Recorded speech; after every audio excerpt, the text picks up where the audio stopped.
Salut les tisseurs de fibres, bienvenue dans cette nouvelle vidéo consacrée à ma diète actuelle, mon plan alimentaire de prise de masse. Avant de parler alimentation, je voudrais rapidement revenir sur ce qui s'est passé ces 2 dernières semaines sur ma chaîne. J'ai déjà eu beaucoup de messages de soutien de votre part. Ça m'a fait énormément plaisir. Je commençais à me poser des questions, est-ce que c'est un intérêt de continuer ou pas? Et effectivement, avec vos retours, je me dis que oui, ça a un intérêt évident. Je vais garder ma ligne directrice, je vais conserver mes valeurs, je vais suivre vos conseils. Là, je me suis engagé à publier tous les vendredis à 16 heures. Et également, j'ai eu comme suggestion d'écrire un e-book. C'est quelque chose que j'ai déjà fait en fait. La méthode est prête. J'en suis pas satisfait dans l'état. Mais si c'est quelque chose qui vous intéresse, faites-le moi savoir et puis on pourra peut-être aller plus loin dans cette aventure de la méthode de musculation libre. Dernière petite chose avant de parler de l'alimentation, j'ai reçu comme question la semaine dernière pourquoi est-ce que sur ma muscu prise de masse je dépasse jamais les 12 répétitions. Et bien c'est simple, au-delà de 12 répétitions, on n'est pas capable de mettre l'intensité musculaire suffisante, l'intensité nerveuse plus exactement, pour recruter les fibres de type 2A et de type 2B. Quand on fait les mouvements de manière dynamique, au-delà de 12 répétitions, ça devient dur de conserver l'intensité suffisante pour dépasser le seuil de recrutement nerveux des fibres 2A et 2B. Donc voilà pourquoi je me fixe comme fourchette 8 à 12 répétitions. En deçà de 8 répétitions, je serai essentiellement sur le recrutement des fibres 2B, qui sont les fibres de force par excellence, et qui prennent moins en volume. Donc je cherche un intermédiaire entre la force pure et l'endurance, et donc cet intermédiaire, c'est l'hypertrophie musculaire, 8 à 12 répétitions. Et on va maintenant parler de ma diète. La particularité de cette diète, c'est qu'elle est basée sur celle de ma compagne. Je suis moins contraint qu'elle en termes d'aliments. Pour autant, vous savez que j'essaie toujours de manger le plus sainement possible. Donc l'avantage, c'est que on partage les repas ensemble, on mange les mêmes choses, et mieux, on mange les mêmes choses dans les mêmes quantités. Je reviendrai sur ce détail un petit peu étonnant plus tard. Toujours en restant fidèle à nos convictions éthiques. Donc on consomme beaucoup de végétaux, peu de produits animaux. Les produits animaux qu'on choisit, on les prend bio, toujours respectueux de l'animal, de l'environnement et évidemment de notre corps. On suit le principe de la chrononutrition. À la base, c'est elle qui a eu l'idée, et je me suis dit, tiens, mais ça a l'air intéressant ce machin-là, j'aimerais bien essayer de faire ça avec elle et voir ce que ça donne. Je suis toujours curieux de tester un nouveau truc en alimentation. Le principe de la chrononutrition, c'est de consommer les différents types d'aliments au bon moment de la journée. Par exemple, le matin, consommer beaucoup de gras et quelques protéines. Éviter les glucides. Ça permettra d'éviter un grand pic d'insuline et donc d'avoir une énergie constante sur toute la matinée. À la mi-journée et dans l'après-midi, on est plus fait pour métaboliser les glucides de manière efficace. Donc au déjeuner et au goûter, là, on peut prendre des glucides. Et le dîner, en revanche, à nouveau, on les métabolise moins bien, donc c'est un dîner frugal, à base de fibres en grande partie, donc des légumes verts, des protéines et des lipides. Plus en détail maintenant. Au petit déjeuner, on se prend un œuf bio qu'on se fait cuire sur le plat à la casserole avec quelques gouttes d'huile de colza. Donc ça nous apporte des oméga 3 parce que l'huile de colza en contient évidemment, et l'œuf est bio.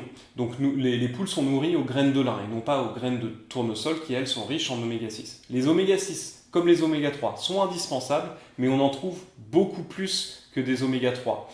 Or, il faut qu'on maintienne un équilibre entre les deux, étant donné que les oméga 6 sont pro-inflammatoires et les oméga 3 sont anti-inflammatoires. Donc, on a besoin de l'inflammation, mais on a également besoin de la réguler. Donc, équilibre oméga 6, oméga 3. Et on accompagne ça de 100 g de fromage bio. Bio, donc, qui contiendra également des oméga 3, étant donné que les vaches consomment de l'herbe. Et la verdure, c'est quelque chose de riche en oméga 3. Généralement, on n'a plus faim de la matinée.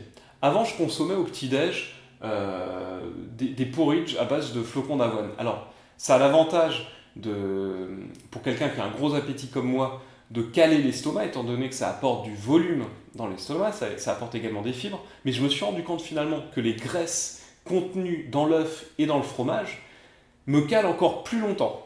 En fin de matinée, on se prend une dizaine d'amandes ou noix de cajou, donc ça c'est ce qui contient les oméga 6, et on contrebalance ça avec 3 cerneaux de noix de Grenoble pour les oméga 3. Au déjeuner, on commence toujours par 200 g de légumes verts cuits à la vapeur. Ça peut être des haricots, des épinards, des brocolis, pour un apport donc en fibres, en vitamines et en minéraux très concentrés. Les légumes sont également basifiants. Ça permet de ne pas baisser le pH sanguin, lequel a tendance à baisser, donc à s'acidifier par la consommation de céréales, de légumineuses, de noix, d'amandes et de produits animaux. Et le problème, quand on acidifie le sang, il ne peut pas s'acidifier plus bas que 7,38 de pH parce que sinon on meurt. Donc le sang est obligé de prélever dans les os du calcium pour élever le pH, pour le basifier. Et à force de prélever dans les os, dans les articulations du calcium, eh ben, l'ossature diminue en densité et on se blesse plus facilement, l'articulation en moins bonne santé. Donc, d'où l'importance de consommer des aliments basifiants qui vont permettre de rétablir cet équilibre acido-basique dans le sang, que sont les légumes et les fruits. Alors, on prendra toujours 80 g de féculents avec une source de protéines et d'acides gras polyinsaturés. Un jour, on prendra pois cassé, donc 80 g pesés crus, avec du tofu cuit dans de l'huile de colza, avec quelques petites olives, de l'oignon et de l'ail. C'est très très bon.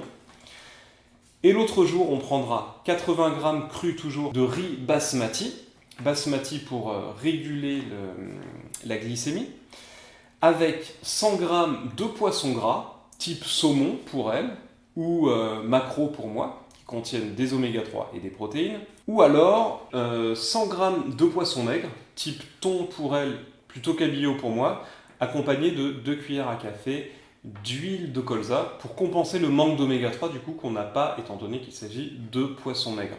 Ce sont toujours des poissons qu'on choisit pêche durable ou pêche responsable.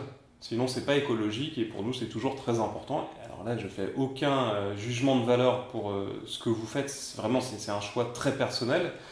Et on termine par 100 à 200 g de fromage blanc ou de yaourt toujours bio, soit de vache, soit de brebis, soit de chèvre. Au goûter, donc on reste dans les glucides. Ce que je vous disais tout à l'heure, on se fait le plein de fruits. 450 g de fruits, c'est la fête des fruits, pour se recharger essentiellement en vitamine A et en vitamine C. Une nouvelle fois, basifier le corps. Quelques minutes après, on attend que le goût des fruits disparaisse et on se prend un carré de chocolat noir, 85 voire 90% de cacao. Ça permet de bien se caler. Avant, on prenait du 99% de cacao. C'est vrai que c'est assez intense, c'est assez rude au goût, mais ça a l'avantage de caler au niveau de la bouche. Ensuite, pour terminer, le dîner. Donc là, c'est le moment de faire le plein de fibres. À nouveau, d'apporter des oméga 3 et des protéines. Donc je prépare une grande salade. Généralement, je mets de la laitue, des feuilles vertes. J'accompagne ça en ce moment avec beaucoup de céleri, des trucs de saison, céleri, tomates. J'aime bien les champignons aussi, le chou, j'aime bien tout ce qui croque. J'assaisonne ça avec du vinaigre de cidre. Le vinaigre de cidre, c'est bien, d'une part, pour réguler la glycémie, et d'autre part, pour réguler le cholestérol. Et de la moutarde. Alors la moutarde a comme grand avantage, en plus d'être bonne au goût, en ce qui nous concerne, de contenir beaucoup d'oméga 3. Et on termine, comme le midi, mais en 2 fois plus, par du fromage blanc ou du yaourt. Donc 200 à 300 grammes cette fois-ci. Au niveau des totaux nutritionnels, on est à 1800 kcal, dont 104 grammes de protéines, 80 grammes de lipides, avec 6 grammes d'oméga 3 et 11 grammes d'oméga 6. Donc on a un ratio qui est environ de 1 pour 2, donc c'est un très très bon ratio.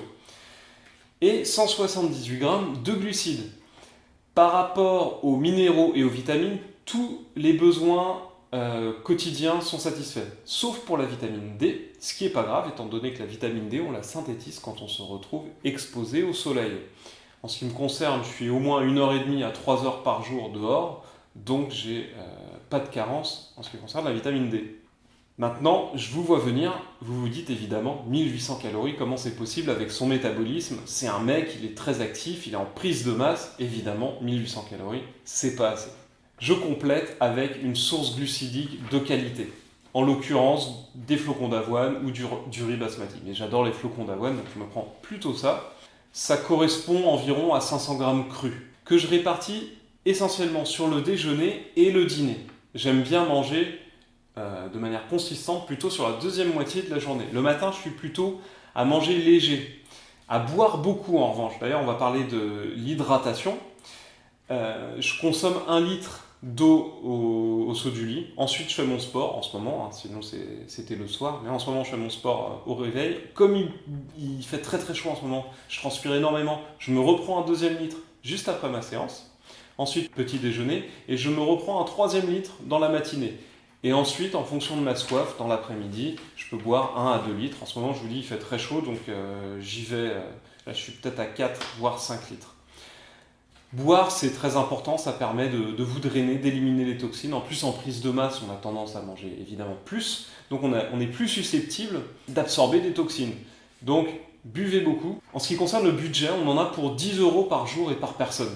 Donc, pour des produits de qualité, essentiellement bio, quelque chose de très équilibré qui nous apporte tous nos besoins en nutriments et en macro et en micronutriments. Je suis même en train de commencer à faire le fromage blanc et les yaourts moi-même, ça permet de faire des économies sur ces produits-là. Ce qui est important, c'est que vous compreniez pourquoi on agit de cette manière-là, que vous compreniez le rôle de chaque nutriment dans cette diète. Vous pouvez, une fois que vous avez compris, vous en inspirer. Mais surtout ne jamais, c'est pour ça que je fais des coachings individuels, hein, c'est parce qu'on a tous un métabolisme différent, on fonctionne tous différemment, on a tous des habitudes de vie propres.